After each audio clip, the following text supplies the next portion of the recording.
Legends, कैसे हो आप सभी का स्वागत है मैथमेटिक्स चैप्टर के ब्रांड एपिसोड में। आज के एपिसोड हम क्लास 10 मैथमेटिक्स के चैप्टर नंबर 40 स्टैटिस्टिक्स को एक्सप्लेन करेंगे with notes. So without wasting time let's begin the video. आप लोगों ने आपके लोअर क्लासेस में मीन, मीडियन एंड मोड क्या होता है ये तो आपको पता ही होगा, उनको निकालते कैसे वो भी पता होगा। लेकिन 10th क्लास में बात थोड़ी सी अलग है। क्यों? क्योंकि इस बार हम उसके कुछ अलग ही फॉर्मूलाज पढ़ने जा रहे हैं कि कैसे आप एक ग्रुप्ड डेटा को आप मीन, मीडियन एंड मोड के फॉर्म में रिप्रेजेंट कर सकते हो। So let's start. First of all आपको क्वेश्चन में कोई भी डेटा दे रखा होगा एंड वो कितनी बार रिपीट हुआ है वो तो आपको या तो गिवन होगा या फिर आपको खुद को निकालना होगा। सबसे पहले हम एक टेबल बनाएंगे। एक के अंदर हम लिखेंगे जो डेटा की वैल्यूज है उनको हम लिख देंगे, जैसे x1, x2 एंड x3 ऐसे कुछ। एंड वो नंबर कितनी बार रिपीट हुआ है उसको हम लिखेंगे f1 यानी कि फ्रीक्वेंसी। f1, f2, f3 ऐसे करके हम एक टेबल बनाएंगे। ओके, फिर उसको हम एक अलग कॉलम बना के लिख सकते हैं x मल्टीप्लाई f यानी कि x1 f1 ऐसे लिख सकते हैं। x2 f2 ऐसे मल्टीप्लाई करके एक अलग कॉलम बना सकते हैं हम। ऐसा काम हम कब करेंगे? जब हमें ग्रुप्ड डेटा हो जो कि अनग्रुप्ड हो, बट हम उसे ग्रुप डेटा में कन्वर्ट कैसे करेंगे वो पहले सीख लेते हैं। ठीक है, फॉर एग्जाम्पल कोई सीरीज़ है जैसे कि 1 से लेके 100 के बीच में कोई नंबर्स है, तो फिर हम उन्हें लिख सकते हैं 1 to 10, देन 11 to 20, 21 से 30 ऐसे करके हम लिखते रहते हैं। जो सबसे छोटा नंबर होता है एक रेंज के अंदर उससे हम बोलते हैं लोअर लिमिट, एंड उस रेंज का बड़ा नंबर होता है उससे हम बोलते हैं अपर लिमिट। अब देखो, जैसे कि कोई भी हमारे पास रेंज है, फॉर एग्जांपल 41 से 50, तो फिर इसका हमको मिडिल पॉइंट देखेंगे जिससे हम क्लास मार्क भी कहते हैं। तो उसे हम कैसे निकालेंगे? उसका एक छोटा सा फॉर्मूला है, upper limit plus lower limit divided by 2। जैसे कि यहाँ पर अपर लिमिट और लोअर लिमिट 41 और 50 है, उनको ऐड करो एंड डिवाइड कर दो 2 से, तो आपको आपका क्लास मार्क मिल जाएगा। ऐसे ही आप हर एक का क्लास मार्क निकाल सकते हो। अब एक छोटा सा कंफ्यूजन आता है कुछ लोगों के माइंड में, जैसे कि कोई भी नंबर 40 एंड दो और रेंजेस आपके पास में पड़ी, एक है फिर 25 से 40 एंड दूसरा है 40 से 55। तो फिर हम इस 40 को कौन से वाले के अंदर लिखेंगे, 25 से 40 या फिर 40 से 55? तो फिर सिंपल सा ये ऐड होगा 40 से 55 वाली रेंज के अंदर। यानी कि हम देखेंगे जो नंबर है वो लोअर लिमिट के आगे होना चाहिए, लोअर लिमिट के पीछे नहीं होना चाहिए। अब तक हमने बेसिक बातें कर ली है कि कैसे हम ग्रुप डेटा को कन्वर्ट करते हैं एंड कैसे उनको अरेंज कर सकते हैं। अब पहला टॉपिक मीन। मीन को फाइंड करने के आपके पास में टोटल 3 फॉर्मूले या फिर बोलो 3 तरीके हैं। सबसे पहले हम बात करेंगे अज्यूम्ड मीन मेथड के बारे में, नहीं या फिर सबसे इजी वाला जो है ना डायरेक्ट मेथड, उसको ही हम सबसे पहले देखते हैं जो कि सबसे इजी होगा।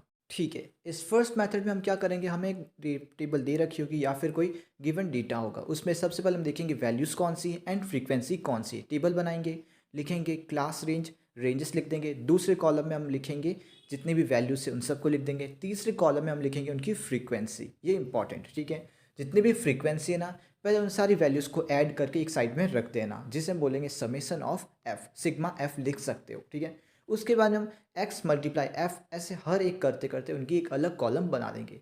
जो न्यू कॉलम बनेगी उसकी जो वैल्यूज़ होगी ना उन सबको आप ऐड कर लेना, एंड जो ऐड की भी वैल्यू होगी उसको हम डिवाइड करेंगे समेसन ऑफ एफ यानी कि फ्रीक्वेंसी के सम से। जैसे कि आप इस पिक्चर में देख सकते हो कि किस तरीके से हमने इस टेबल को बनाया है एंड इनका आंसर लिखा है। मीन को आप रिप्रेजेंट कर सकते हो x एंड उसके ऊपर एक बार ड्रॉ कर सकते हो या फिर एक सिंपल सी लाइन ड्रॉ कर देना, इससे हम कहते हैं मीन। ठीक है, अब दूसरा, इसे हम बोलते हैं अज्यूम्ड मीन मेथड।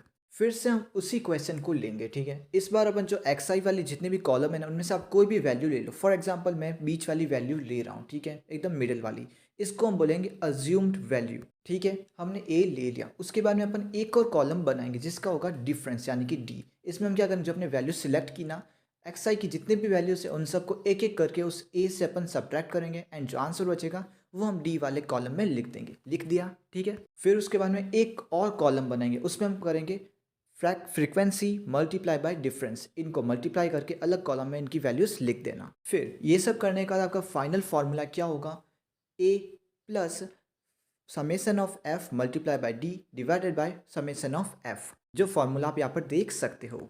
अब तीसरा मेथड सीखने से पहले हमारे पास में एक और टर्म आता है, वो है क्लास साइज। ये कैसे निकालते हैं, upper limit minus lower limit करके, एंड इसको डिनोट करते हैं एच के साथ। इसके लिए हमें फिर से कॉलम की टेबल्स बनानी पड़ेगी। एज यूजुअल फ्रीक्वेंसी एक्स की कॉलम एंड उसके बाद में डिफरेंस का कॉलम, एंड एच के लिए अपन क्या करेंगे, इस बार एक और कॉलम बनाएंगे, उसमें हम करेंगे D divided by H, and उनकी वैल्यूज आप लिख देना। इस फोटो में आप देख सकते हो। एंड ये जो हम कर रहे हैं ना, इसको अपन रिप्रेजेंट करते हैं यू के साथ में। सो अल्टीमेटली हम इसे u की कॉलम कहेंगे, ठीक है। जो u की वैल्यूज़ निकल गई उसको हम मल्टीप्लाई करेंगे फ्रीक्वेंसी के साथ में और एक और कॉलम आपकी बनेगी। हाँ, यहाँ पर कॉलम्स बहुत सारी बन रही है, इसके लिए आपको बहुत मुश्किल होगी, लेकिन तो भी कोई नहीं, एक बार आप प्रैक्टिस में आ गए ना तो ये बहुत ही ईजी लगेगा। As usual you I multiply F I कर लो एंड डिवाइड कर लो समेसन ऑफ एफ के साथ में। फिर इतना सारा करने के बाद आपके सामने फाइनल फार्मूला यहाँ पर आता है, इसे आप देख लो, रट लो, जो करना है स्क्रीनशॉट लेना है कर लो, ठीक है। इसी के साथ आपका मीन का तो काम खत्म होता है। अब हम स्टार्ट करते हैं मॉड। बचपन में आपको याद है ना कि कोई आपको डेटा दे रखा था, उसमें जो भी नंबर सबसे ज़्यादा बार रिपीट करता है वही आपका मोड होता है। बट इन केस अगर कोई दो नंबर्स बहुत बार रिपीट सेम बार कर रहे हो तो फिर उससे हम बोलते हैं मल्टी मॉडल डेटा, ठीक है। एंड ग्रुप डेटा में अगर हम मॉड निकालते हैं तो फिर हम मॉडल क्लास से निकालते हैं। एंड इसे फाइंड करना कुछ आसान नहीं है, 10वीं में आने के बाद में ये भी बिगड़ गया है आप लोगों की तरफ। इसके अंदर बहुत सारी टर्मिनोलॉजीज है जो कि इस फोटो के अंदर आपको साफ साफ दिख रही है, इसको समझ लो, ठीक है। और इस फॉर्मूला को बार बार लिख लिख के प्रैक्टिस करोगे तो फिर ये आसान लगेगा। एंड लास्ट अपना मीडियन, याद है ना, कोई भी आपको डेटा गिवन है, अगर वो ऑड है तो फिर n डिवाइडेड बाई 2 कर लो, वो आपका मीडियन होगा। एंड अगर इवन है तो फिर n +1 डिवाइडेड बाई 2 कर लो। ये पहले तक की बात थी, लेकिन 10th में ये भी बदल गया। इसका भी एक बहुत बड़ा फॉर्मूला है जिसकी टर्मिनोलॉजी से समझ लो, सिंपल है, ठीक है। फॉर्मूला को लिख लिख के प्रैक्टिस करोगे तभी ये काम बनेगा, और कुछ नहीं है इसमें। एक मीन ही था जिसमें बहुत कुछ समझना था, इसमें तो आपको सिर्फ फॉर्मूला देखना एंड अप्लाई करना है इसको। इसके बाद में एक नंबर का MCQ या फिर one word answer type question है जो कि एम्पिरिकल रिलेशनशिप लिखो। एंड ऐसा मत सोचना कि ये बहुत ही सिंपल है, ऐसा थोड़ी ना आएगा, लेकिन ये आता है, हर बार आता है। सो ये क्या है, 3 multiply by median equals to mode plus mean multiply by 2। ये फॉर्मूला है, इसको रट लो, समझना है, जो करना कर लो, बस ये एक नंबर के लिए आएगा, ये पक्का याद रख लेना। और हाँ, नहीं आए तो बोलना मत, ठीक है ना, मज़े करना। इसके बाद में इस बड़े से चैप्टर का लास्ट टॉपिक जो कि है ऑजिव्स, ऑगाइव्स, या फिर जो भी तुम्हें बोलना है। इसे समझने के लिए तुम्हारे पास में ग्राफ पेपर होना जरूरी होता है, नहीं तो एक कोई भी आपकी प्रैक्टिकल फाइल होगी ना, उसके पीछे से ग्राफ पेपर फाड़ लेना। ये ऑजाइव्स 2 टाइप के होते हैं, एक तो होता है लेस देन एंड दूसरा होता है मोर देन। इनको बनाने के लिए आपको एक ग्राफ प्लॉट करना पड़ता है, X axis and Y axis वाला। उसमें आप जो भी कोई भी आपको डेटा गिवन होगा उसका एक अपर लिमिट तो होगी ना, तो उस अपर लिमिट का पॉइंट आपको बनाना, जैसे कि 10,5 है ना, तो फिर 10 वाला पॉइंट मार्क करोगे। एंड ऐसे 20 वाला है तो फिर 20 पे पॉइंट मार्क करोगे, 30 तो 30 पे मार्क करोगे, ऐसे पॉइंट्स मार्क कर दोगे।